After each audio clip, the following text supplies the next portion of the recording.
Hello, patrons. I want to take the time to sit down here. I'm in the cabin. I'm actually in my recliner in the cabin.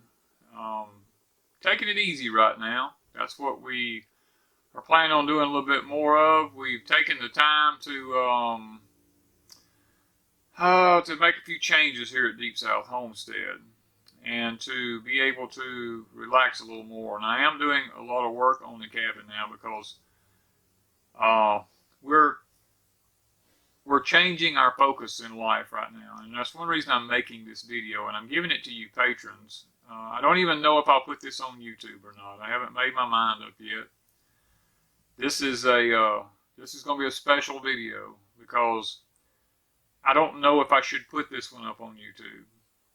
I want to talk to you guys personally because you're the ones who uh, seem to care enough to come over here to Patreon to hear these type videos. And guys, the bottom line is this.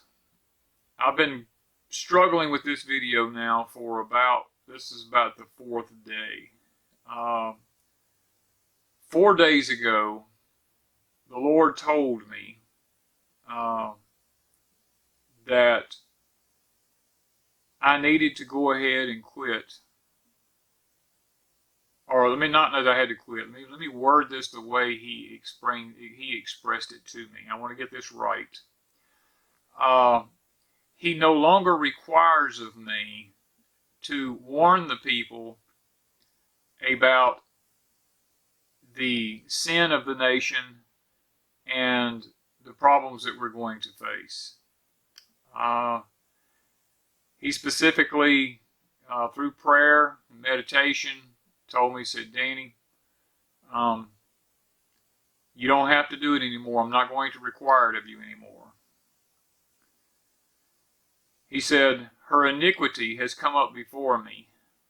Her cup is full, and now my judgment will fall.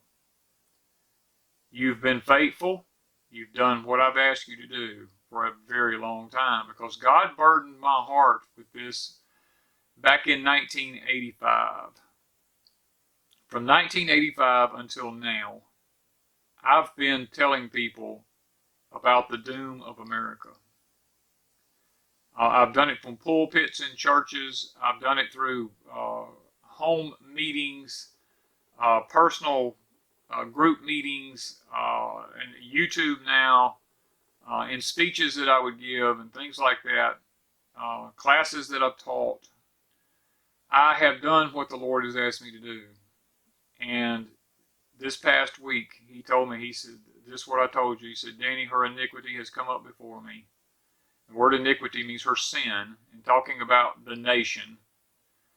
America's sin has come up before me, and her cup is full, just like in Genesis, the Amalekites. The Lord spoke of the Amalekites and how that their cup was full because of their iniquity. See, God is long-suffering. And he gave me this back in 1985, and from 1985 until now, he's been very long-suffering with me, talking to the people all over the country about getting our lives in order, getting ourselves where we need to be with the Lord, turning our nation around. He sent 9/11 as a wake-up call. And it seemed like there for a while we all got excited, and everybody was in church. I mean, people's, not necessarily that they were in church, people's hearts were turned back to God, and then how quickly we forgot that horrendous act that happened. If you want to see a lot of good stuff about 9/11, prophetically, you can go listen to Jonathan Cahn. Jonathan Cahn has a lot to say about 9/11 and the similarities of how it ties in with Scripture and stuff like that. But then it wasn't just 9/11, guys. We asked for change in this country, and just like Israel, when Israel had prophets, and they told God, said, we no longer want prophets. We want a king. We want a king to rule us, just like other nations have kings. And God said, look, I give you prophets, and you want a king. Do you realize that when you have a king, your children will become servants to them? You will be their maid servants, their male servants or female servants. You will pay taxes. You will do this. You will do that. I've given you prophets so that you don't have to do this, and I can speak to you strictly through a prophet. And no, we want a king. So God gave him Saul.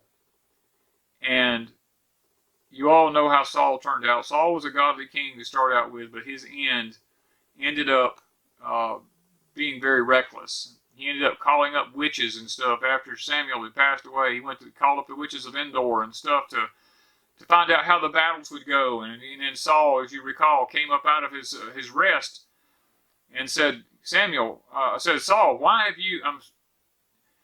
let me get this straight. Samuel came up out of his rest, and he said, Saul, why have you disturbed my sleep? And Saul said, I want to know how the battle will go. And basically, in layman's terms, Samuel told him, said, Saul, you should have asked the Lord, basically. You had prophets, and, you have ways of knowing this, and you use a witch, basically. I'm just giving this in layman's terms. He says, because of this sin that you have committed, this day, you and your sons will be with me. In other words, you're going to die today. And we all know the story of how Saul was struck between the shoulder blades with an arrow and his sons were killed. And guys, Israel wanted a change. And America said I don't know what you'd say, probably 8 years ago, 10 or 12 now, we want to change. Well, God gave us change. For about 8 years there, he gave us change. And it took us down a path that, and I'm not trying to get political in this, I'm just simply stating some facts. It took us down a very liberal path. It allowed us there were laws passed that, I'm not saying laws weren't passed before that wasn't right, but there was laws passed that made us extremely liberal. And basically it was laws that shook our fist in God's face. And as a result, some of God's people began to cry out. And I believe God has given us a 4-year reprieve for a while. Not to say that our present administration is any better, but we do have a reprieve right now. And I believe that God done that for his people to give them time to get ready for the wrath that's going to come upon this nation because of her iniquity. And guys, the Lord told me, he said, Danny, you don't have to stop warning the people. I'm just going to stop requiring that you do that because her sin has come up before me and her judgment has been passed, and it will happen now. But if you want to continue to warn your people, then you have that freedom. And guys, you will still see me from time to time mention, things, but it reminds me a lot of like Jeremiah was in Scripture. Jeremiah was known as the weeping prophet. The reason we have the book of Lamentations, he lamented over his country. He talked specifically to his people. He begged with his people. He pleaded with his people, turn from your wicked ways.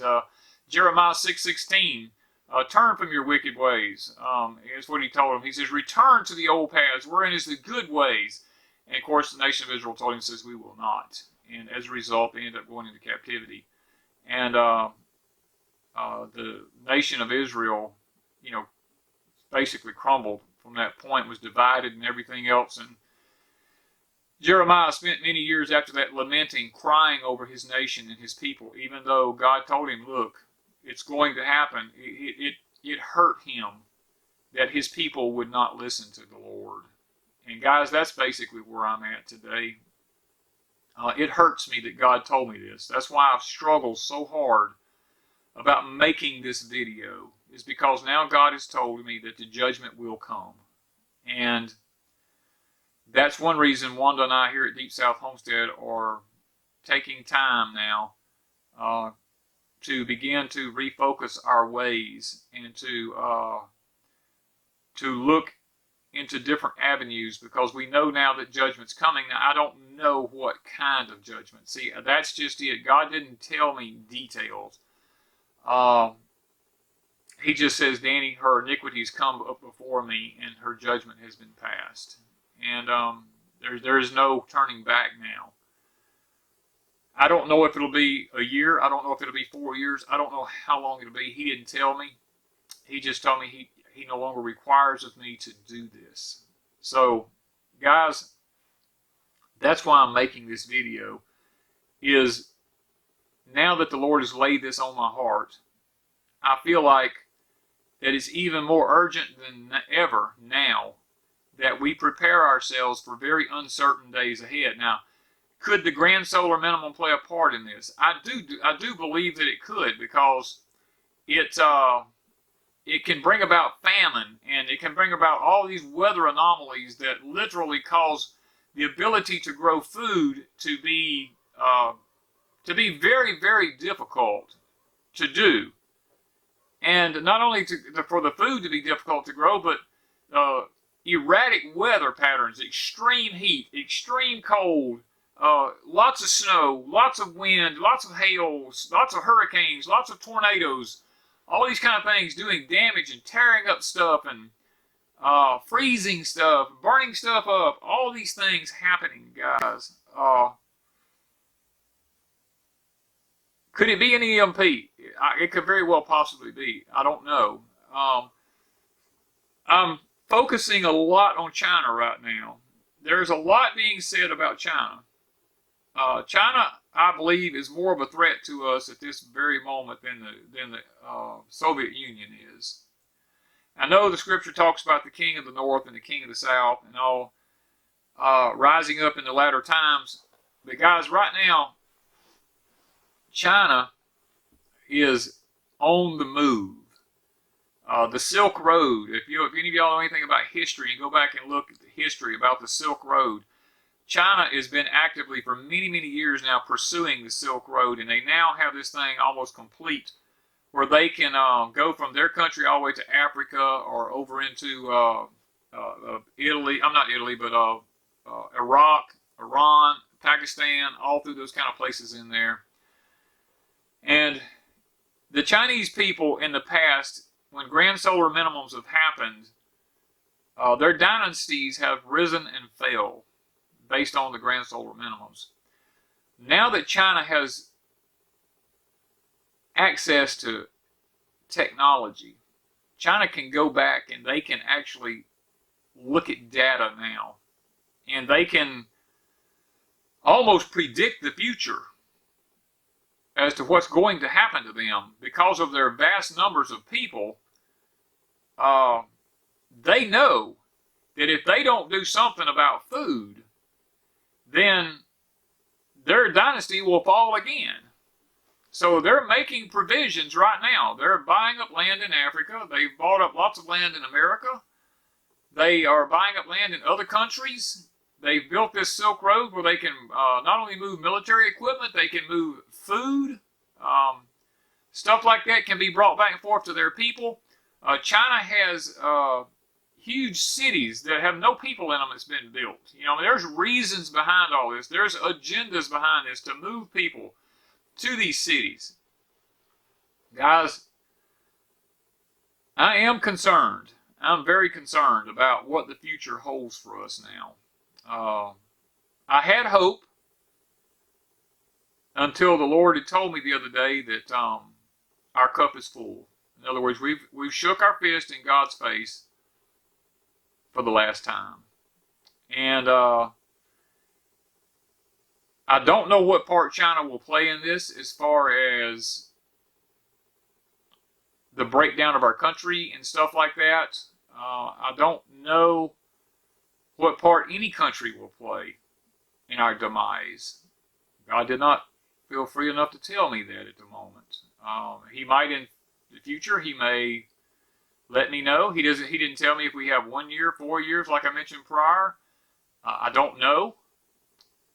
I do know that I feel like it's urgent. We're facing another giant now, China. We're having trade wars, tariffs, all these type things are happening now. And look, used to, it was said that it took 100 Chinese men to take one American because of our technology. Well, because of the vast numbers of people that China right now has like a 80 to 90 million man army that's on foot, ready to go. And that's my understanding, what I've been able to find out. They actually probably have more than that. We know the Bible speaks of a 200 million man army. So that's, I'm not going to get into that part of it, but we know that they have somewhere around 80 to 90 ready to go, and they'll sacrifice 100 for one American. I mean, they'll sacrifice it. They don't have a problem doing that.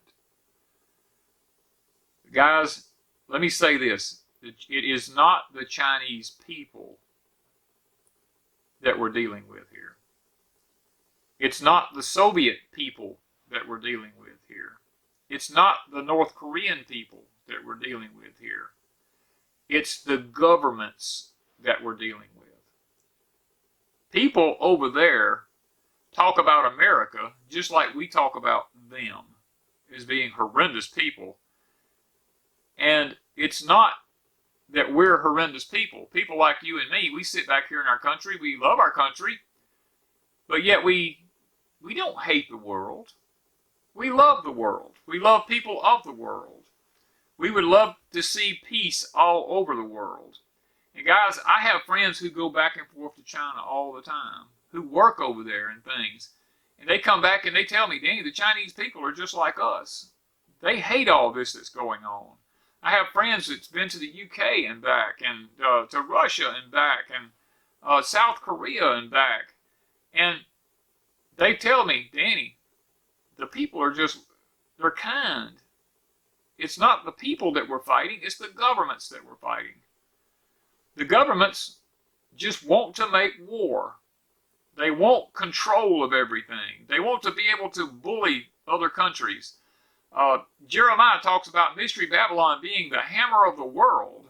Guys, and I'll tell you up front what Danny believes. I believe that the United States is Mystery Babylon. I believe that it's a two-part system. I believe it is a part of it, half of it's a country and half of it's a system. And I believe that we are that country and that system because we are the hammer of the world. We go around, America goes around, and we police the world. If we don't like what's going on in some other part of the world and we can't have our way, we start a war and we make it our way. We police the world. And I, in my heart, believe that Mystery Babylon is a system and a country intertwined together. And I know in the book of Revelation, it says that she will burn in 1 hour. And that the merchants will sit back away from her as she burns, and they will wail and lament because of the loss of trade with her. And guys, that's a little scary right now. You know, 1 hour to burn, we know what that means. That means that there has to be some type of nuclear force that took place to do this within an hour's time. And could that be the judgment that God is talking about that will befall our nation? I don't know. Could it be an EMP that causes it and then causes fires all over the country, you know, to start burning? I don't know. All I know is now is the time to be prepared. Wanda and I are facing some massive health issues right now. We don't know which direction they're going to go in, but right now we have to take care of ourselves and we have to prepare for uncertain days ahead. With our health being like it is, we're not able to push like we used to. So there may be some times on YouTube that we don't have videos up every day because the homestead and what we need to get done here before time runs out is a little bit more important than standing behind a camera. Because guys, let me tell you something. You hear this on YouTube quite often that YouTube people are content creators. And that gets under my skin because I am not a content creator. Now, I can name off a ton of channels that are. But what you see And what you hear from Deep South Homestead is everyday life of Wanda and I. It's what we do. We don't come out here and set up a camera and say, what can we do today to make a video? That is not how we function here. That is not how we flow. We get up in the morning and we go to work, and 9 times out of 10 we go, oh, we forgot to film this.